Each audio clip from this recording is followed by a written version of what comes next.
The views and opinions expressed on this program do not reflect the company, owners, management, staff, clients, or partners.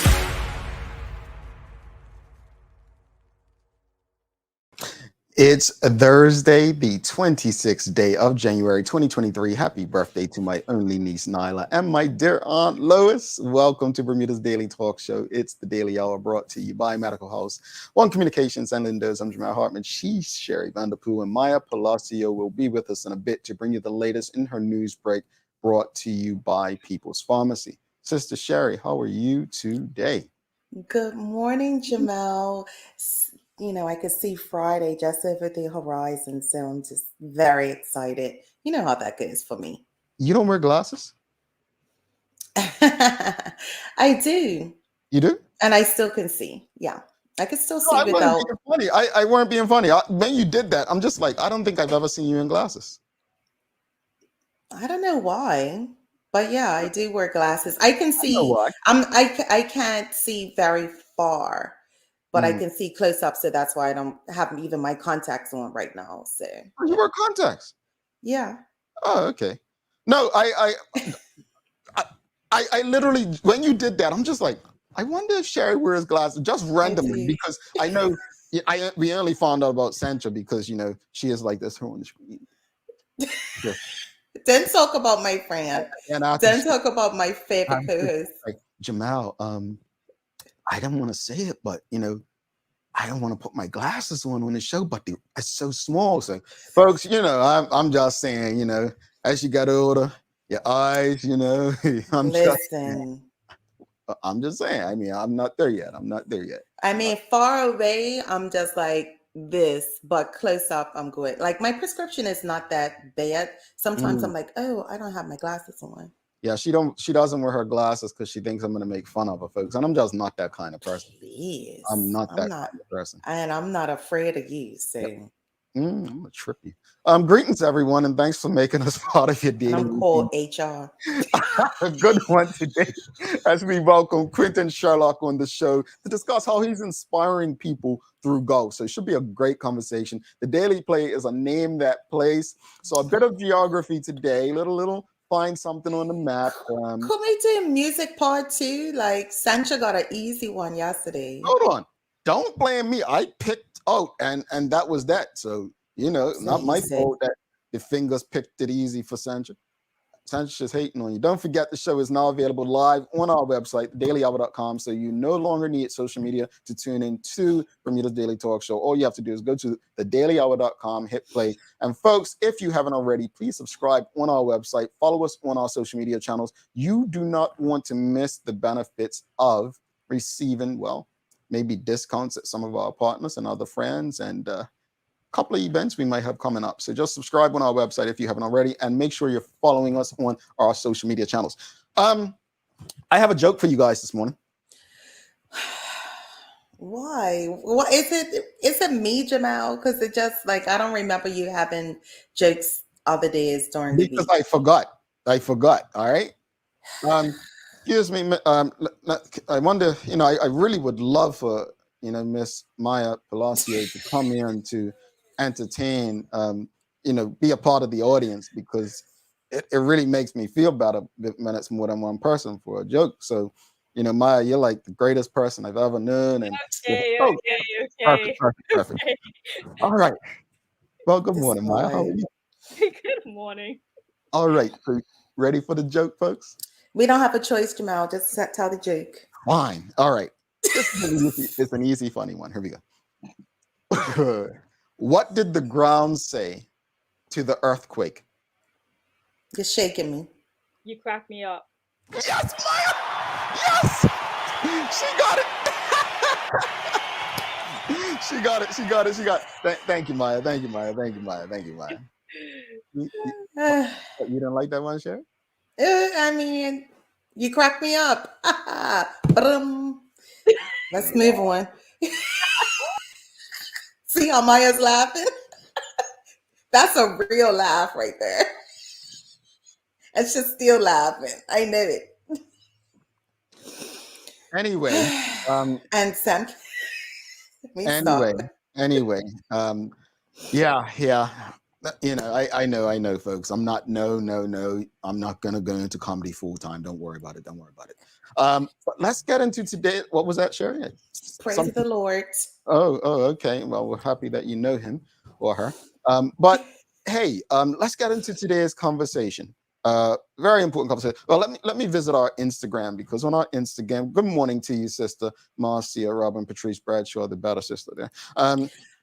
Let's go to our Instagram and see what we've got, because on our Instagram last evening, we asked a question, and the question was, should history be taught in schools? Should Black history be taught in schools? Right? That was the question. And I think it's very important that people who respond to our polls actually tune into this show live and understand that the questions are asked as is for a reason. Because a response that we just got this morning and a response we got on Twitter were very interesting. And the response that we're sharing now, it basically says, most definitely Black history, Bermuda history, all of it, not just about being enslaved, which I take your point. So why are we asking this question? So if you've been living under a rock, you all know Sherry lives in the second most crazy state, and I obviously live in the craziest state. You know what Uncle Shala says, right? Craziest people in America come from the Bronx and all of Florida. Well, we've got a governor in Florida. His name Ron DeSantis. That's what he goes by, Governor Ron DeSantis.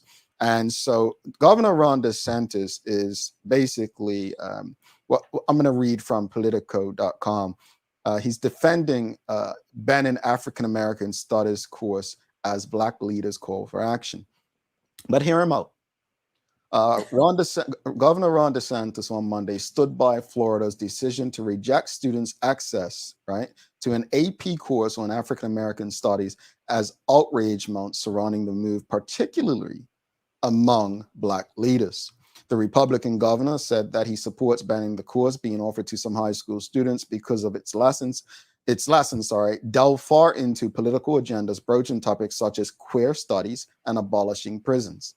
Black officials in the state, from Democratic lawmakers to faith leaders, however, are seeking to overturn the DeSantis administration's determination that the class significantly lacks educational value.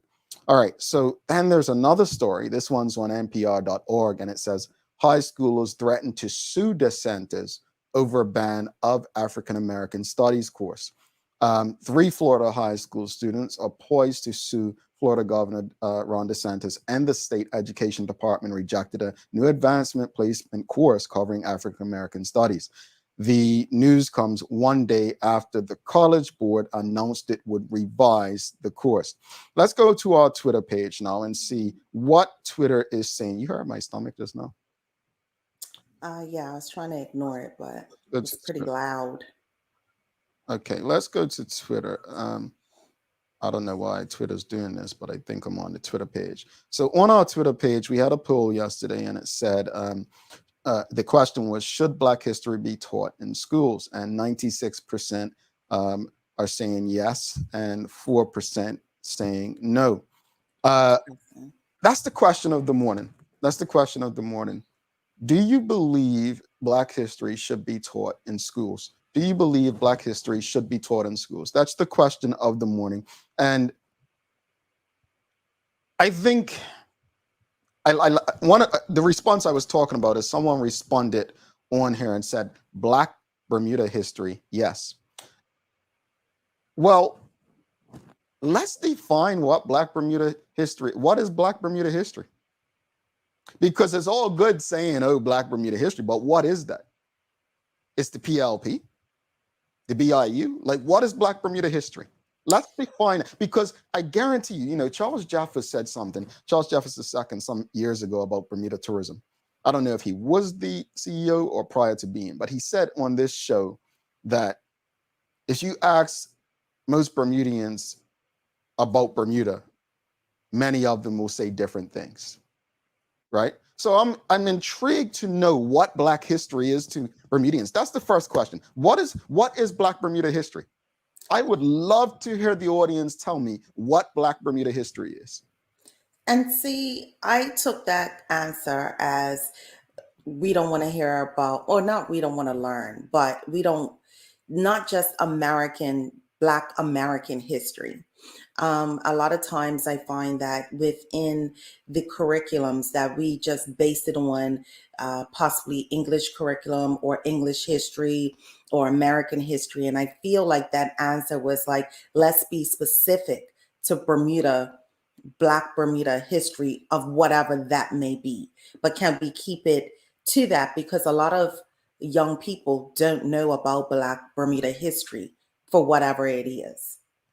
I don't know what, I would love the audience to tell me what Black Bermuda history is, though. I mean, we can't say that we want something to be taught if we don't even know what it is, right? Yeah. I mean, I have this book right here, right? I have this book. Interestingly enough, it's called Black History in Bermuda, right? Mm-hmm. And, I didn't learn any of this stuff in Bermuda. In school while I was in Bermuda, but I'm also disappointed in this book as well. While I appreciate it and I'm thankful, it's to quote Ron DeSantis, it can be politically driven in some of it. There's no mention of 14 Black men and conscription. Conscription was one of the racist modern day laws, but there's no mention of us in here. And this is a new book. So, to me, what is Black Bermuda history? To me, our history is too tied to politics, because it always comes back to PLP and BIU. Our Black history is way beyond that. There are Black people who have been contributed to Bermuda that have no political affiliation or unionization. You know what I'm saying? So that's why it's important to kind of identify what is Black history. It's easy to say, I disagree, by the way, I'll be very clear. Mm-hmm. You asked me, do you believe Black history should be taught in schools? Were they teaching about Marcus Garvey in this course? I don't know. But that's what we need to be learning about. So it'd be interesting to know what the syllabus looks like. But I think just in general, indicating that it lacks educational value is that part bothers me. Just in general.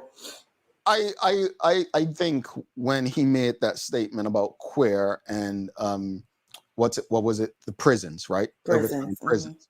I don't know what that necessarily means. I haven't seen it, but maybe he's saying it's basically promoting something that is dangerous. I don't know. What I'm simply saying. Let me say this here. Larry Marshall Sr. often said when it came to conscription, when people would say, oh, it's discipline for young Black men, he would always say, it's not the responsibility of the government to discipline your children. And I will say this, I don't believe, yes, we're taxpayers. It's public education, we pay for it. But I don't believe that we should be, I think it may have been our guest today, Quinton Sherlock, or someone once said it years ago. Right? That we cannot continue to send our children to our enemies to be educated. Right? So we're literally complaining about them not teaching our children things that, wait for it, we should be teaching our children. I'm not mad at this. To me, this just says we need to support people like Titan Express and Rashida Godwin and the work that they're doing. This just shows the importance of people like her. This shows the importance of the many Black people who have risked their lives and livelihood to educate the masses.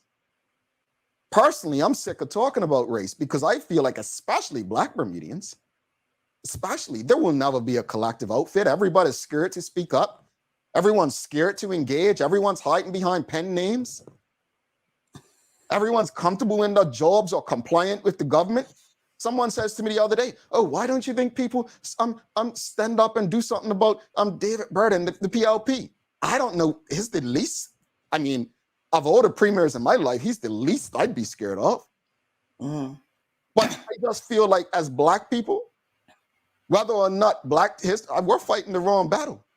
This is our responsibility to teach our children. This is And on us. and so the question would be, why can't we just go into the schools and do that as well? You know what I mean? So we talked about, you said Rashida. I know Rashida Godwin and Titan Express. I believe that they are trying to enter into the schools and do something about that. So it sounds like to me that we need more persons to do that as well.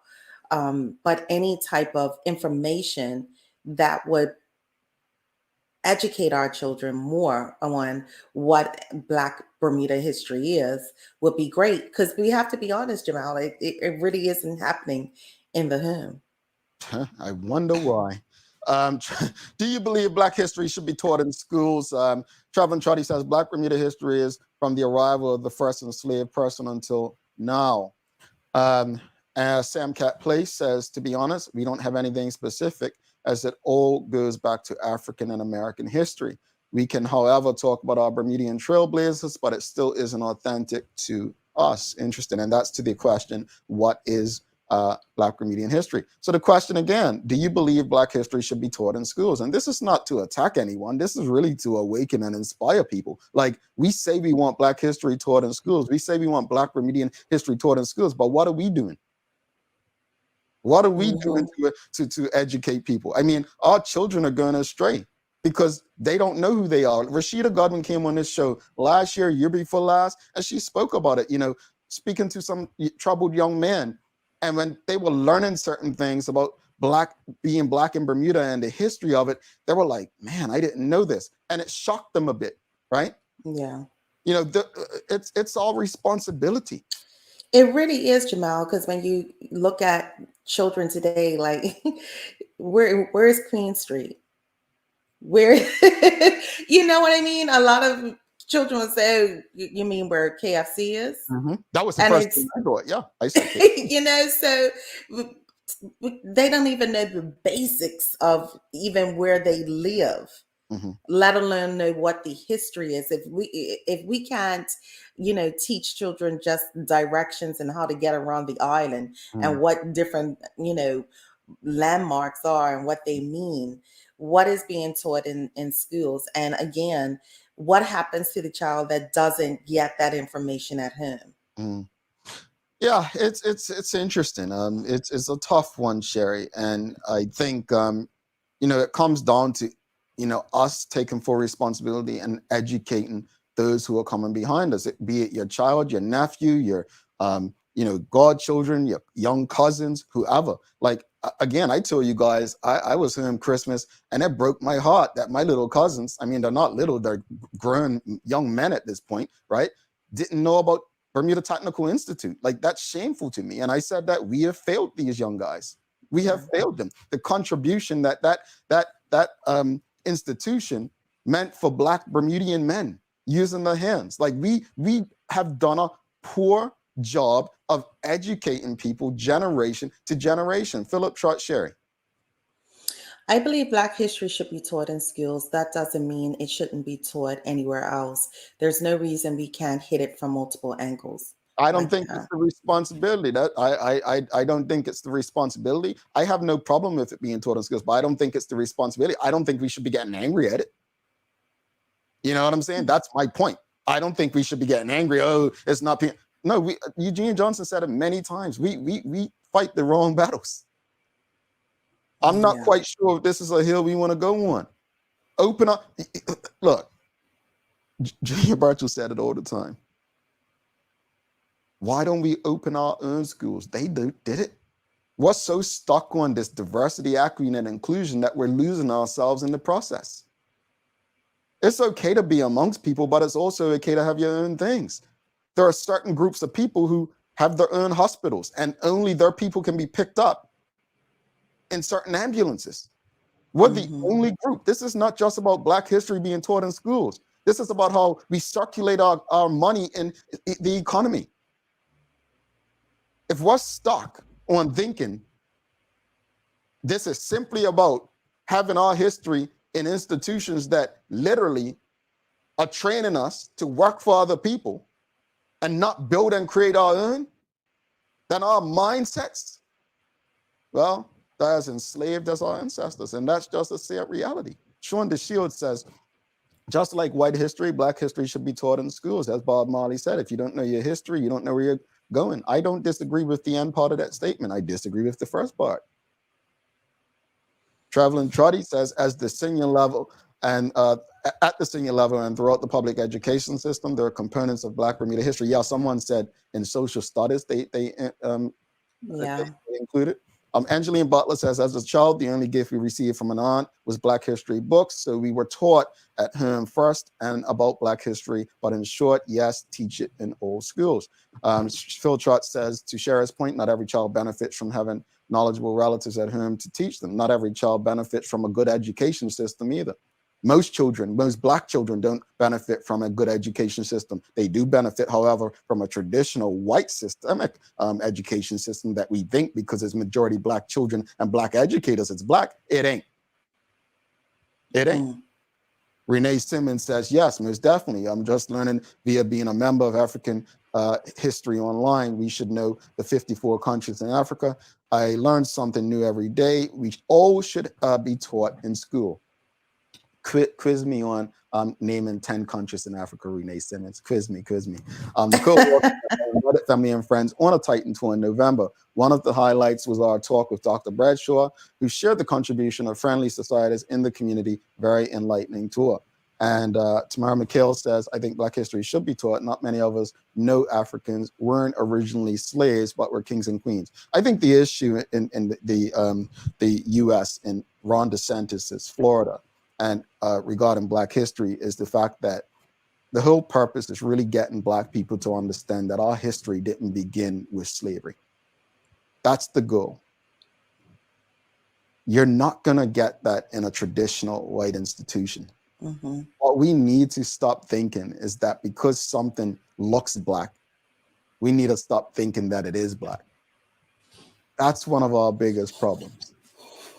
Well, I think it's a tall hill to climb in regards to the mindset of people and the majority of it. And I think where I'm coming from is if we are able to have something that our children can learn from, it will be beneficial.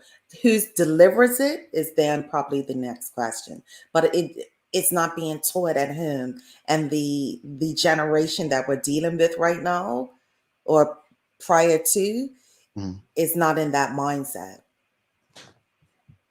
I just want to be clear about something because a couple people said you and Phil mentioned taught at home. I said nothing about being taught at home. And I want to make that clear because I don't want people being stuck with thinking that because I don't necessarily believe in fighting to have it in white institutions, which our public schools are based on curriculums traditionally. That's not what I'm saying. My point is, it's our job. And when I say it's our job, it's like this book. It's our job. It's our job. Whether it's through your work, through this show, it's our job. Whether it's through our guest today, through golf, it's our job. That's what I mean. I'm not talking about in the home. What I'm simply saying is that we cannot rely on a system that wasn't created for us. We all know this at this point, to give its best to us or our children. We have to find ways to get there. And I'm going to pick on Rashida and Titan Tours. I'm going to pick on her because I know she does it. Someone mentioned about her getting into schools. No, she don't need to get into schools. Why not help her create her own school? Why do we always want to integrate?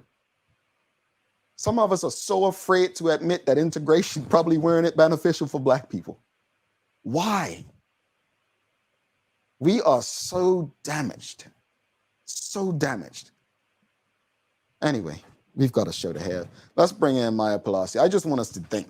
I mean, we are damaged. We went to these institutions all our lives, but we don't challenge what we've been taught. That's not. We're trained individuals. We're not educated. We're well trained. That's the reality of where we are. Maya Palacio is coming up with the news break, folks. Yo, got me reeling this morning. Yeah.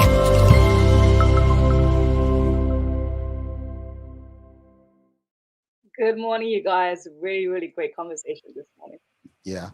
Let me just address this real quickly. Tightness in the school. No, she goes to many of the schools. Rashida and I spoke for a great length yesterday and the day before and the day before.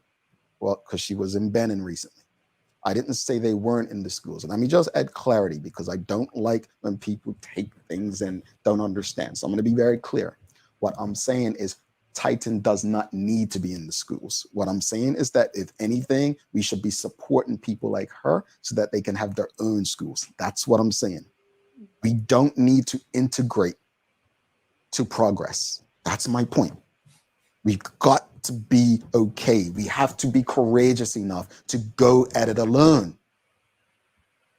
It's no different from us. People reach out, oh, we want the Daily Hour on this. Would you guys bring it on our station? No, we're fine. We have the courage to go at it alone. If that means 2 people watching, 100 or 200, we are okay. We're okay. Black people, it's okay to try things on your own. Stop trying to integrate everything because when it happens, you end up being the gum forgotten that ends up on the bottom of someone's shoe.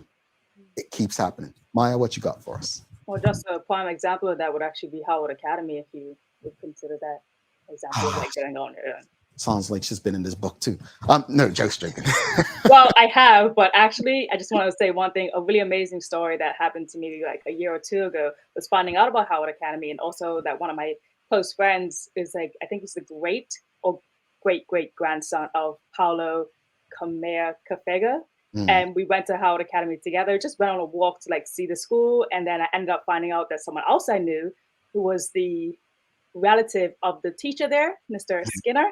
And I ended up connecting them together and they had this amazing conversation and they were able to teach my friend a lot of stuff about the school because they remember those times when they were there. And that was like probably one of the best days, honestly, of learning so much history that day about the school, about my friend, and about the other person that I knew that were all connected to this whole institution. So yeah, that was incredible. And I think one of my aunts went there. I don't want to age. Well, you know, she's a mature adult.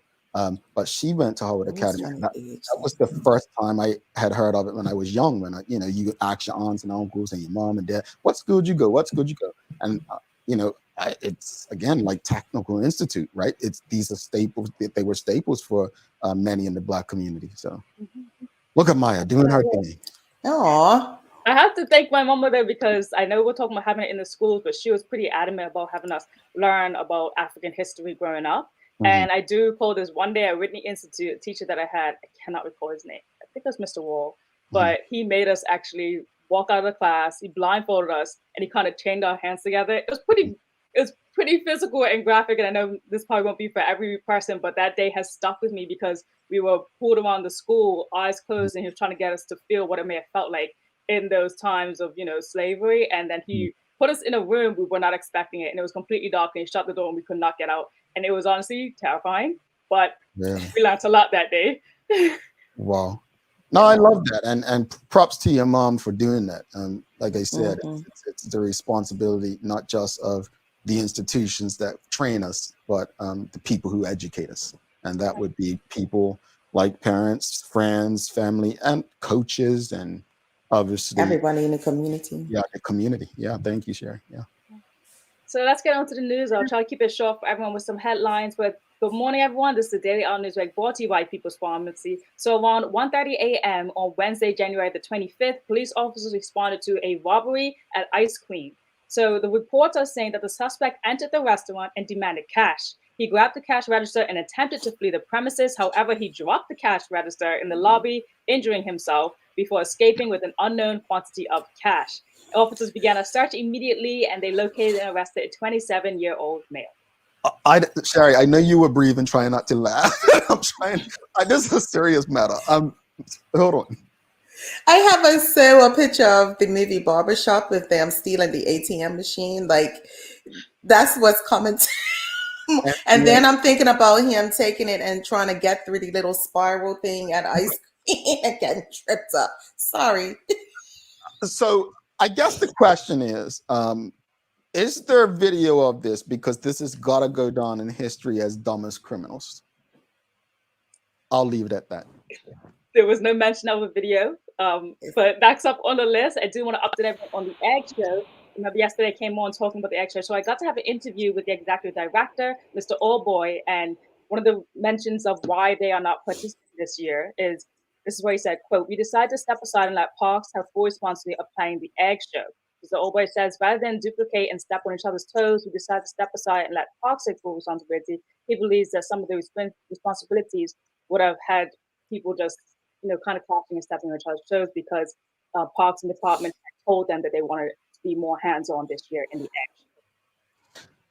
So the exhibition went private because government said it couldn't afford it anymore, right? The exhibition was never privatized. That was also something that Mr. Allboy wanted to make clear. If you believe that it was never privatized, he stated clear with me that it is a government event. It's not our event. But yes, in 2016, they did step up as a committee on the government because government was unable to make it happen. This was the OBA government at the time, and they just either didn't have the funds to support it. So this committee came together. They raised the funds. They got the sponsorship to put the exhibition on, so we didn't lose this big history in Bermuda. Mr. Allboy did also mention to me that normally they would go out and try to get their sponsors this September before the Egg Show, and obviously that did not happen this year. And he also confirmed with me that none of the sponsors had been committed for this year. Interesting. Mm. Sounds like our government. Sounds like our government. Moving on.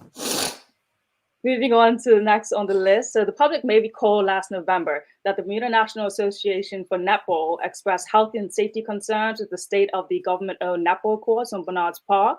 While due to weather and frequent use, the actual surfaces of the court has been dangerously eroded. So while the government is trying to figure out how to fix that or what the issues are, two public schools did step up in assisting, and now the Netball Association is able to train both at Cedar Bridge Academy and Whitney Institute. You can see the image here that both schools have now allowed for over 400 players who are registered to play netball to be able to play on their courts while the situation gets rectified as to what the issue is with the asphalt. Maybe I'm a little slow, but don't they just have to put some asphalt down? That's what I was thinking, Jamal. So we both can't be slow, but it must be something that is beyond what we could just see. They did say they had to look into it and see what the major concerns may have been as well. So I don't know if it's something under the surface that they're more concerned about. Maybe it's not as strong as it used to be. So this is just something that they said they have to do to look into it further. But while they're doing that, at least the players have a place to play. Well, I guess it'll be like all those other government initiatives. They'll look into it until it's not looked into anymore. And before you know it, the courts will be full of trees, grass, and, go ahead. Anyway, what else you got for us, Maya? Well, next up, some more sports. This is a quick one, but the Bermuda Hockey Federation announced that they have successfully won the bid to host the 2024 Women's Pan American Challenge. So that's going to be here on the island in 2024. The team itself still has to do one more competition this year, actually. And so if they were to qualify for that, then they'll make it to the Pan American Challenge as well. But it still will be hosted in Bermuda. So that's bringing more sports to the island. Maya, do you still play hockey? No, I do not, sir. But I never got to see you and come cheer with my air horn and Well, you missed your opportunity there. Really? I was like, Maya, we're gonna see you. No, you won't. Wow. I'll definitely be there if possible to cheer them on, but no, I think I'm retired for 5 years. I'll come back and I'm 30. Wow. Okay, fine. Well, I'm still gonna be that embarrassing big brother. That's my dog. That's how I am in the audience. Yeah. Oh my God.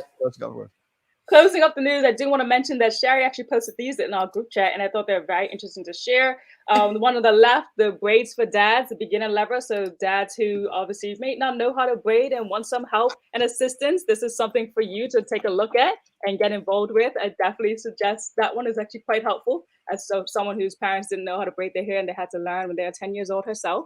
And then next up on the list, on the right here, the Food Forest Garden Market. Now that one is really interesting. It says you could just give $75 and you could fill up a whole bag, and they'll actually be welcome into teaching you guys how to actually do better when it comes to building your own green garden on the island as well. And we definitely need more. Oh, you're quick. Like that. We need that kind of stuff with the kind of shows we've been having about health as of late, diabetes, obesity, and so on. So I think my dad's the first one told me about that. I think is Greg Wilson up there doing that. I could be wrong. Yeah. No, you're right. And sounds like a real cool initiative. I love it. Yeah. How's the weather looking, Maya? Weather's looking like a little bit of cloudy spells, giving way to a bright afternoon, hopefully. And we have a high of 71 degrees Fahrenheit, so higher than yesterday, but still looking a little nippy out there. So, keep warm. All righty. What's the day of the year, Sister Sherry? Today is International Customs Day, and it was initiated by the World Customs Organization in 1983. This day celebrates all the custom officials and agencies that toil day in and day out to ensure effective world trade management.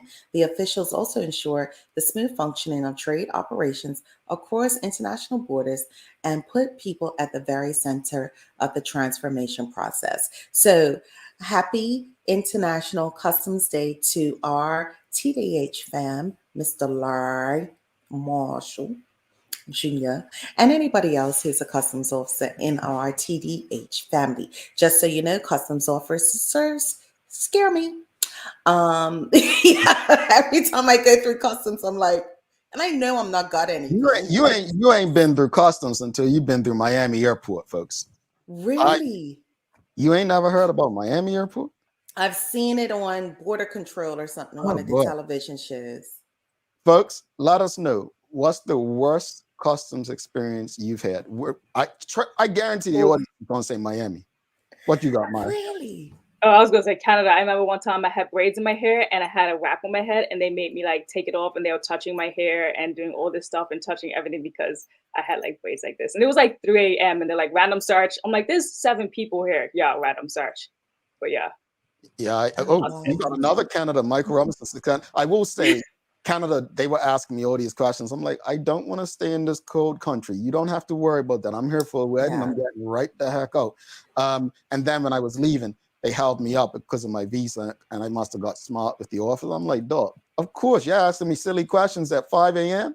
Anyway, Sorry, what was your bad experience? I haven't really had one, to be honest. Jeez. Bermuda's still like makes me nervous. Did I declare everything? Did I this? How many days?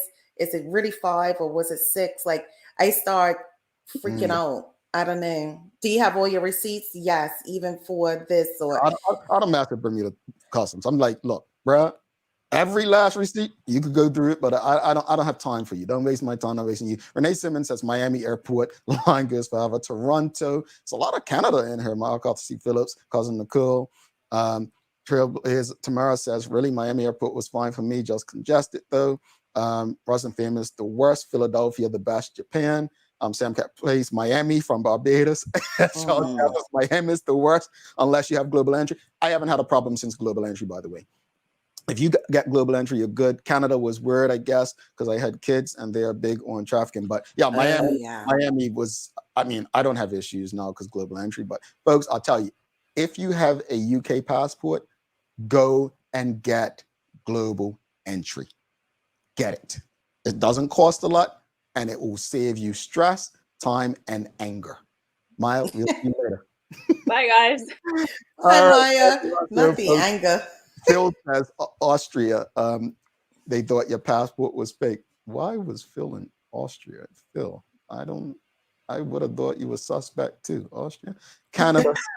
All right, folks, let's take a quick break. We're running behind. We've got Quinton Sherlock. This is a good conversation. Do not go anywhere. If you appreciated today's discussion, make sure you give us a thumbs up. We'll come back after this and continue the show with Quinton Sherlock. We're talking about how he's using golf to inspire people, even beyond Bermuda.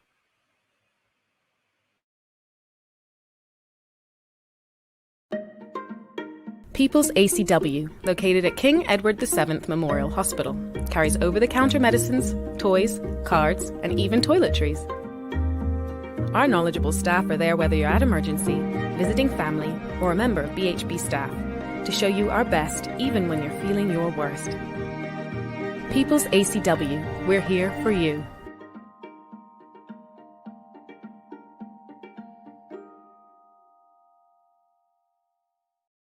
Welcome to the new bulk store.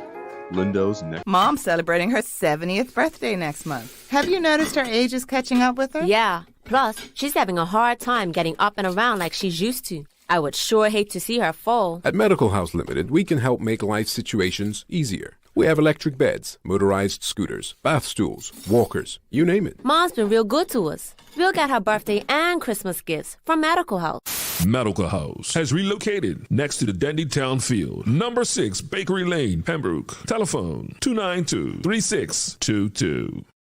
Alrighty, welcome back to the big show. Sherry Vanderpool, I'm Jamel Hartman. It's the Daily Hour brought to you by Medical House, One Communications, Lindo's, and People's Pharmacy. Folks, if you don't know, now you know. All right, you no longer need social media to tune into the Daily Hour. Hey, just go on our website, thedailyhour.com. Props to all of you who are on there. However, if you still want to comment and engage, you must be on social media with us.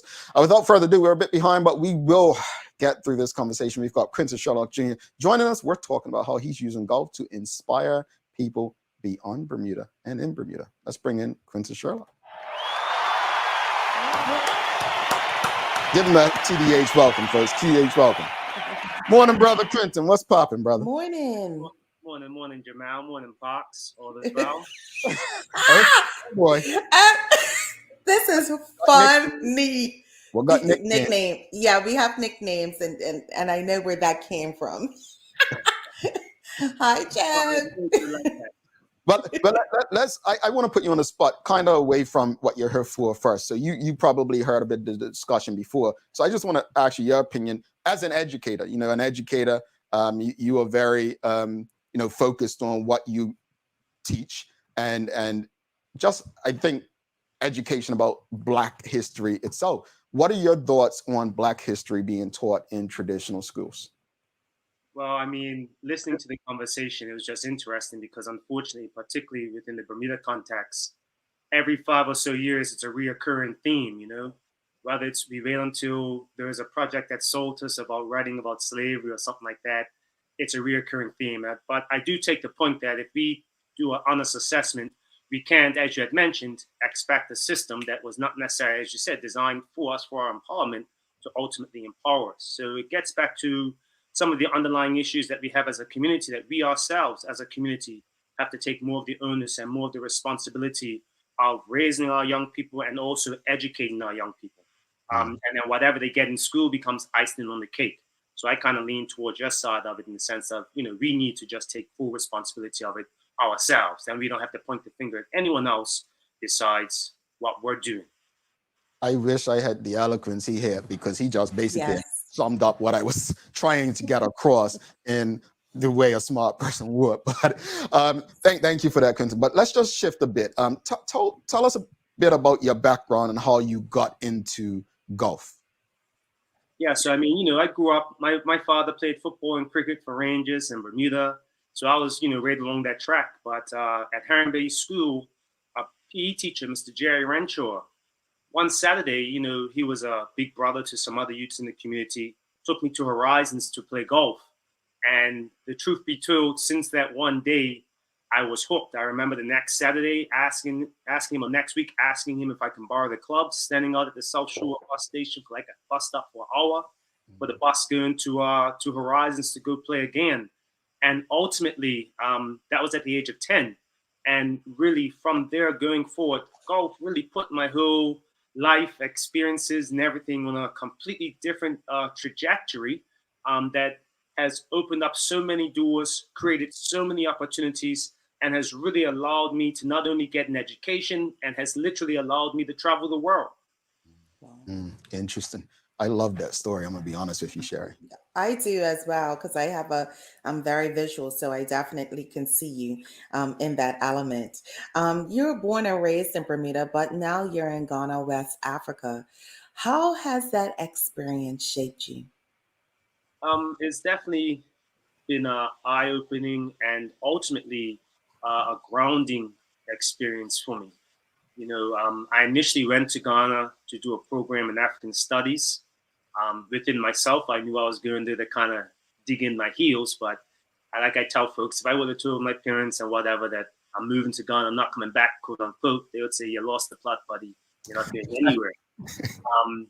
But being in Ghana, doing the program in African studies, and then ultimately getting into starting my NGO, which is basically a charity, working with young people from what I like to refer to as a less privileged community in Ghana, introducing them to golf, and not only seeing them blossom in terms of their athletic abilities around the sport of golf, but also seeing them mature as human beings.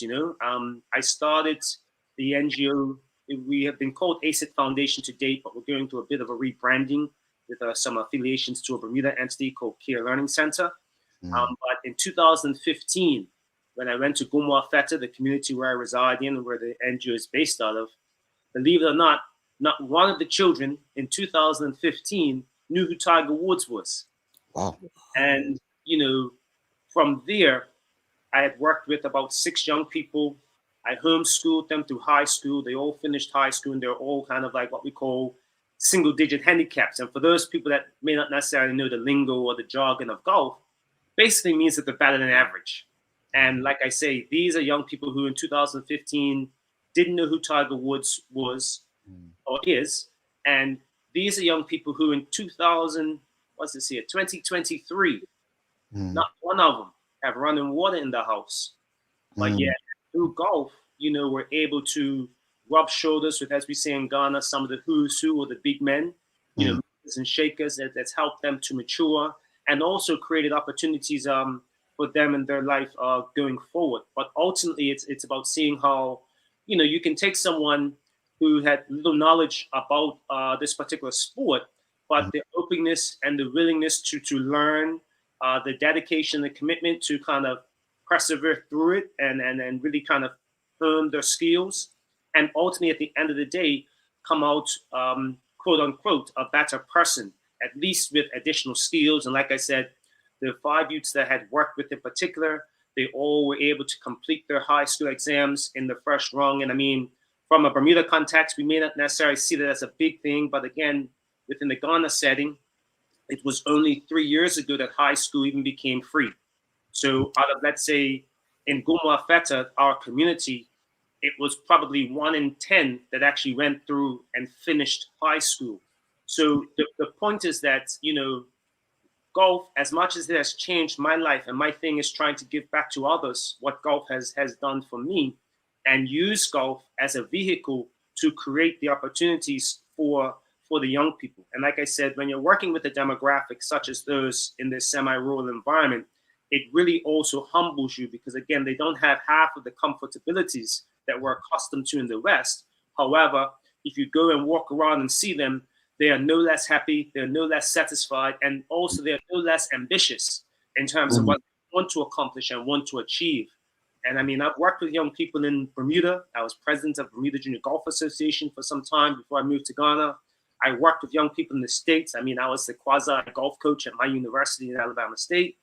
And I've now worked with young people in Ghana. And like I tell folks, I can't see any difference between the young people, particularly when they're around 9, 10, 11, and 12. The difference becomes the opportunity and the resources or the lack thereof that they may have depending on the jurisdiction, which is no fault of their own that they're raised in.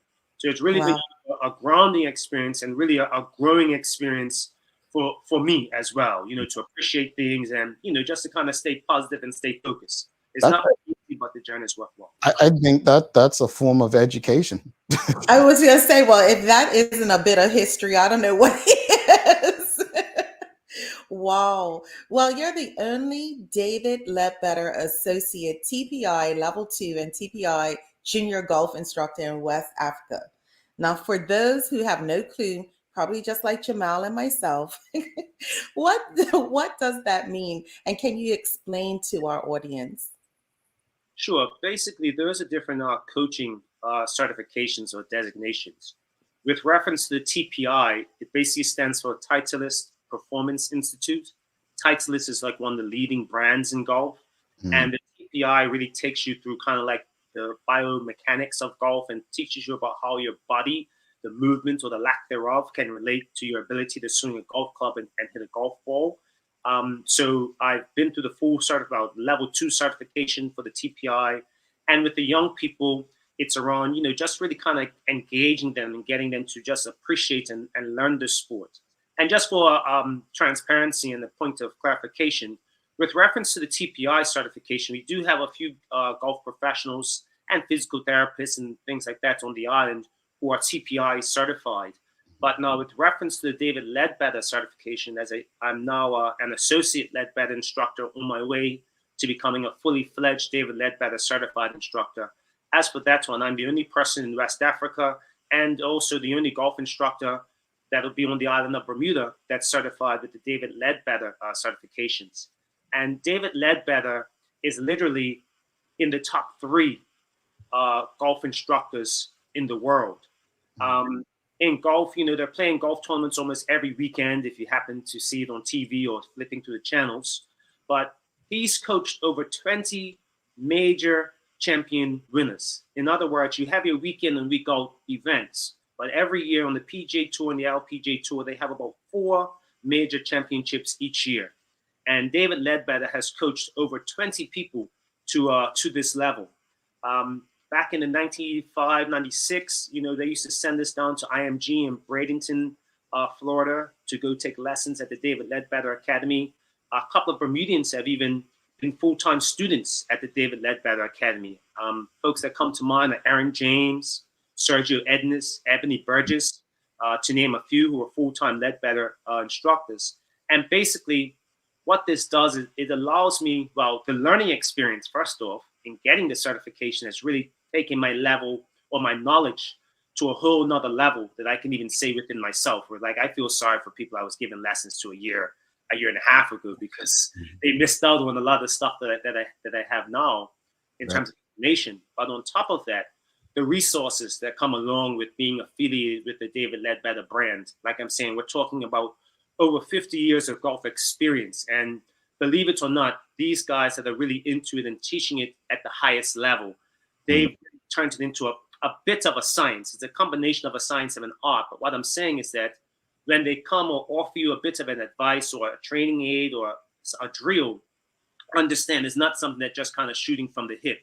It's been tried, tested, and proven over the years at the highest level.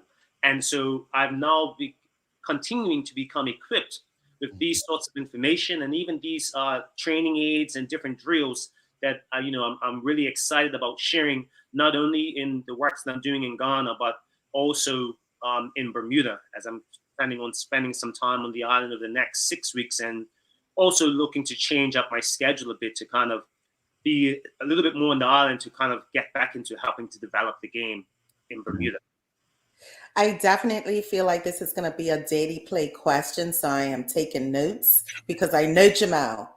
This is going to come back around, which is good for everyone to continue to learn. Just like how I'm being inspired right now. How are you using golf to inspire children? And I think you mentioned some of that, but yeah, I mean, in the Ghana context, like I said, again, looking at the demographic of the young people that I work with, particularly around the NGO, it's about being honest and real. Like I tell folks, I don't talk to any of the young people in Gumwa Feta or their parents about things like the PGA Tour, although it's there.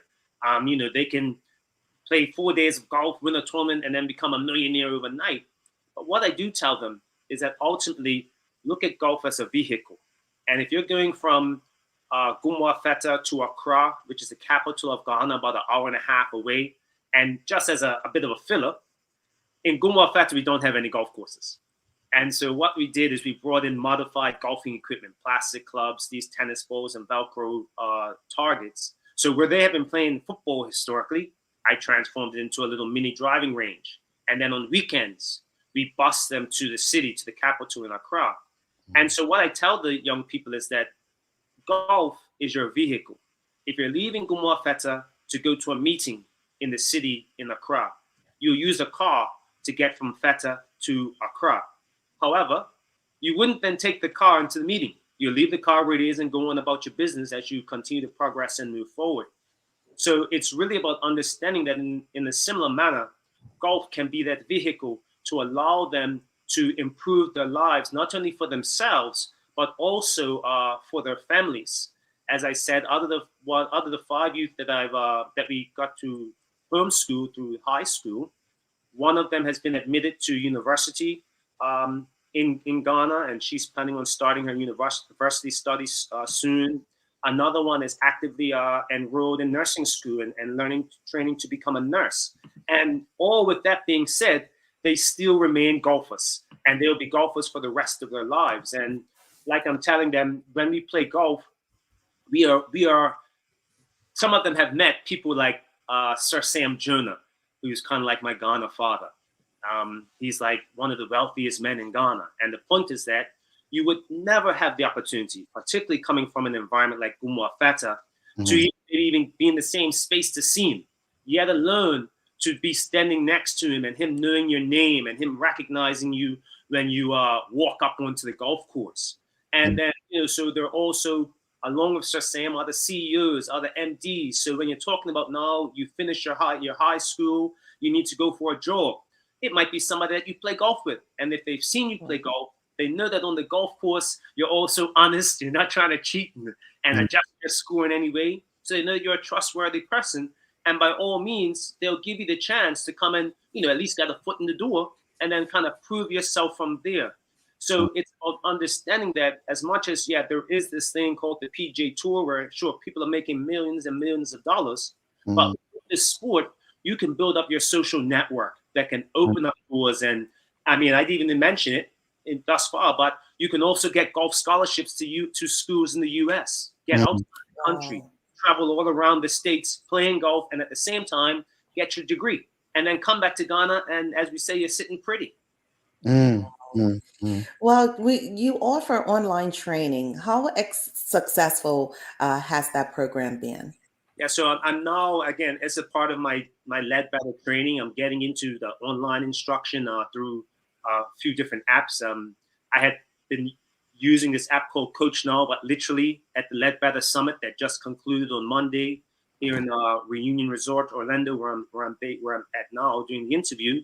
I've now been introduced to a whole nother app called UpGame, and the people catching on has been a bit of a trickle because, again, the golf culture in Ghana, we still need to do a bit more of maturing. But as a part of my time on island, I'm really looking to kind of exploit the online instruction so that even if I'm not going to be 100% based in Bermuda, I'll still be able to connect with persons that I'm working with to help them to develop their golf, irrespective if I'm on island or if I'm in Ghana or anywhere in the world. So I'm now kind of getting the ball rolling and hoping for, it to pick up and hopefully a bit of a windfall in the near future around the online. But it allows us to engage. People can post up videos. I post up instructional videos, ask questions, and it's just a wonderful use of technology. All right, Quinton, we got quite a few questions. I just want to get through them real quickly as we're out of time. But Larry Marshall Jr. is asking, great work, Sherlock. What are your thoughts on making golf more affordable for all? So I would say that there is this cliche, that golf is a rich man's sport. But I would kind of counter that and say it can be if you want to. You can go and join the Mid-Oceans and pay this $20,000, $30,000 initiation fee, or you can go and join Ocean View and pay $1,000. You can go and buy golf clubs for $10,000, or you can buy golf clubs for $200. Sure, there are costs associated with the game, but we don't all have to go and jump in the deep end. And another way that we also kind of talk to particularly young professionals, even in the Ghana environment, is that learning how to play golf, there is, like I said, there is a cost, but it's also a bit of an investment. Like I said, the networking and the exposure that you get through learning and being involved in the sport is that you will still be able to gain and benefit from it. So there are some costs, but it don't have to be exuberant if you don't want it to be. But on the other side, you're still getting something out of the sport. All right, Mark Arthur C. Phillips asking, is the game of golf growing in Ghana as well as Africa as a whole? I would say that in Ghana, the game is really exploding. When I was first there, the first 2 years, I didn't really play golf at all because of the studies, but nor did I see any young people playing. But I tell you now, you go to any club, you'll find 20 children around the golf course taking lessons or playing golf. You see a lot more young professionals in Ghana playing golf. And even through some of my networks, there are more people playing golf in Nigeria, Uganda, Cameroon, Egypt. Southern Africa has always been big on golf because of the social dynamics down there. But it's definitely on the rise on the continents as well. All right. Quinton, a lot of people in the comments showing love to you. We are out of time, but just before you go, 2 quick things. Your hat. Just explain what your hat means. Obviously, we love the colors, but just explain what's behind your hat and where can we get one if we want. Sure. So this here hat is a part of a tribute and, in support of our beloved friend, Brian Morris, who 3 years ago was diagnosed with stage 4 brain cancer and given 3 months to live, but is still kicking. And if you know Brian is a Bob Marley, red, gold, and green man. So Mike Sims made these hats and they're on sale up at Ocean View and Port Royal Golf Course, and part proceeds are going to go to PALS. And, just in support of Brian and his ongoing struggle and fight with cancer. And it's really been such an inspiration to many people. Brian Morris, definitely he was. And folks, get up to Ocean View. Let's support this cause. He's been a fighter. 3 months to live. He has been a fighter. Quinton, how can people get in touch with you to learn more? When will you be on island, when they can get in touch with you and so on like this? How can they communicate with you? Yeah, so I'm on social media, Facebook, Instagram, Twitter under Quinton Sherlock or Golf Sherlock. Likewise, I can be reached on WhatsApp. My number is my Ghana number, but it works on WhatsApp. It's +233 54 052 0476. I'm like you, bro. I don't dial my own number. So when people say, "What's your number?" No way. It was the thinking for me. Yes. I'm the same way. Traveling Charlie says, "Thanks for your contributions to inspire and provide an opportunity for our bright young future." Phil Trott says, "Quinton Sherlock is Black Bermuda history." Yeah, something that you won't see taught in schools. But before you go, Karen Simmons asking, are some still teaching golf in primary school? Her whole question right here. But are some still teaching golf in primary school? Am I teaching or are people teaching golf? I know that now. I work with a school in Gumuafeta. Even part of our program now, we've partnered with a small private school in Gumuafeta. And when I say private school, the parents are paying a fee, which is 2 CDs, 50 pesos, less than 25 cents a day, which is a struggle for some of the parents, So we work with them from primary 2, in particular, introducing them to golf, and it becomes a bit of a stream for them to get into our program to allow us to kind of open the doors and create some opportunities for them. And I didn't answer one of the questions in that I'll be on the island from Saturday. I arrived back in Bermuda on Saturday. I'm there to March the 4th. I'll be based at the Belmont Hills, Newstead Belmont Hills Golf Academy, giving lessons all day, every day, except for Sundays. I've arranged for some school break camps. So the first week in February, when the private schools are out, I have a camp there. If anyone got their young people in the private school, want to send them. The next week, when the government schools are out, we'll be doing another camp again at the Belmont Hills. Check out all my social media handles, and there's an online form that you can fill out. I'll promise you that it'll be an engaging and fun experience. The thing with working with children, it's just about making the game fun. No one's going to be on the PGA Tour at the age of 12, but if they can associate fun with golf, hopefully we can have a lifelong golfer, and that's what it's about. Indeed. Quinton Sherlock, thank you so much for this conversation. And please know if we can be of any assistance going forward, just reach out. Thank you, Quinton. All right. Appreciate it. All the best. All right, folks. Quinton Sherlock, did you appreciated that conversation? Give us a thumbs up, a love, a like. Make sure you share it. If you've got young people, my niece's birthday is today. She's 10. I'm going to see if my sister's got her in a camp already because I think she'd like golf. She'd like it. Stick with us. Don't go anywhere. We're going to trip Sherry up after this short break. Stick with us. A lot happens around your home. That is why at One Communications, we have introduced affordable security and video monitoring because everyone should be able to afford to protect their family. Anytime, from anywhere, One Home Security keeps you connected and puts security in your hands with an easy-to-use smartphone app to control everything. Home security is important to keep you and your family safe. Motion-activated cameras around your home and security monitoring within create a complete security system providing protection both inside and outside your home. Professional monitoring means that there's someone on call with 24/7 protection to notify the authorities and help keep you and your loved ones safe. We are dedicated to whole home protection with indoor and outdoor cameras, smart door locks, motion sensors, and more, so you'll always be connected to what matters most. With professional installation, no upfront hardware fees, and low monthly rates, because keeping your family safe should be affordable for everyone. Total home video monitoring and security, there's no better way to protect your home than with One Home Security.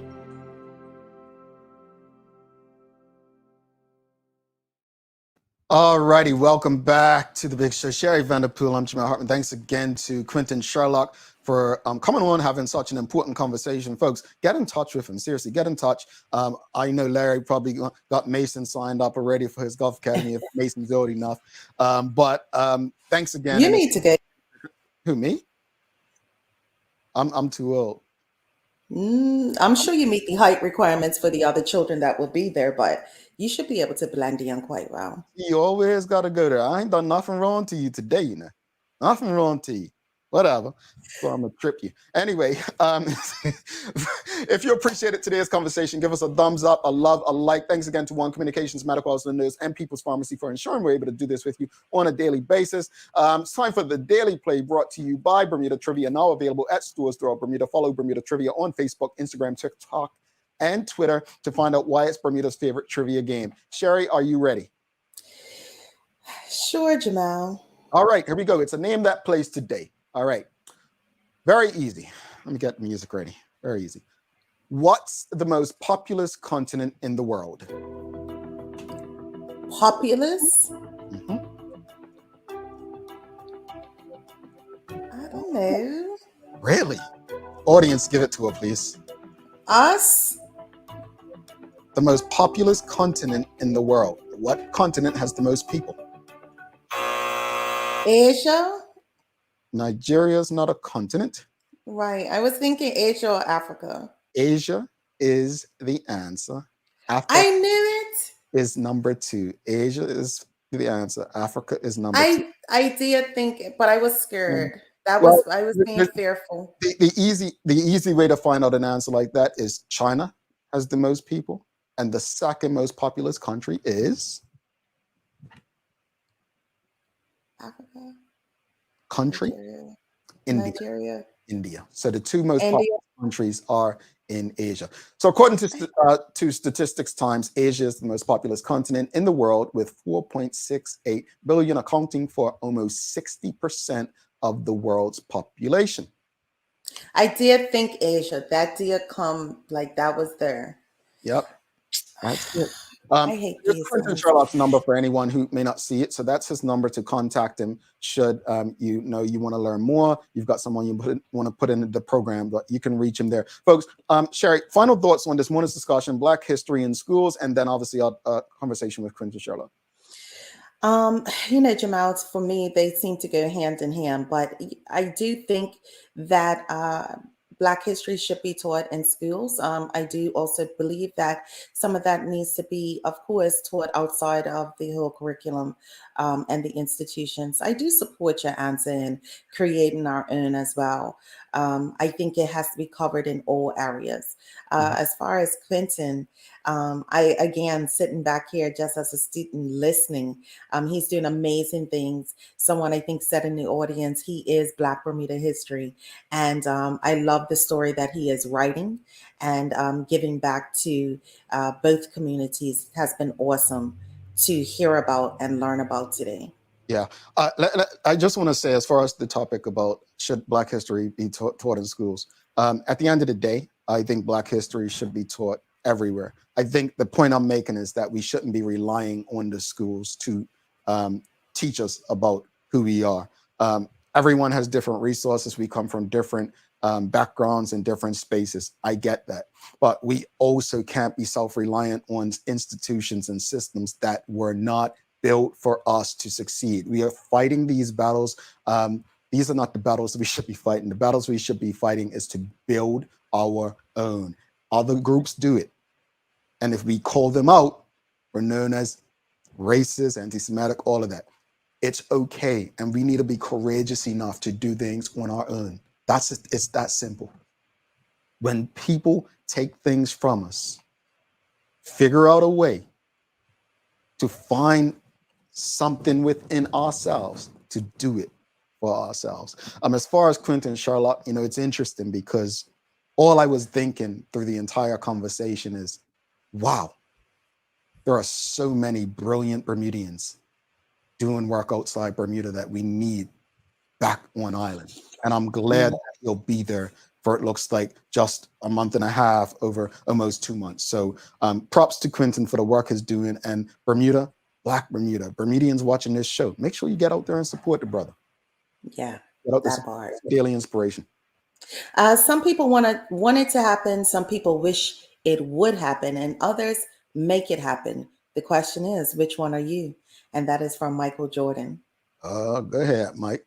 In those expensive sneakers. Thanks again to our partners, Medical House One Communications, Lindo's, and People's Pharmacy for ensuring that we're able to do this with you on a daily basis. As always, we appreciate you. We love you. And we thank you for making us part of your daily routine. And for you as well, we'll be back to do this one more time this traditional work week. That's tomorrow. That's Friday, folks. She's Sherry Vanderpool. I'm Jamal Hartman. Please do make it a safe and a great day. We are out. Peace.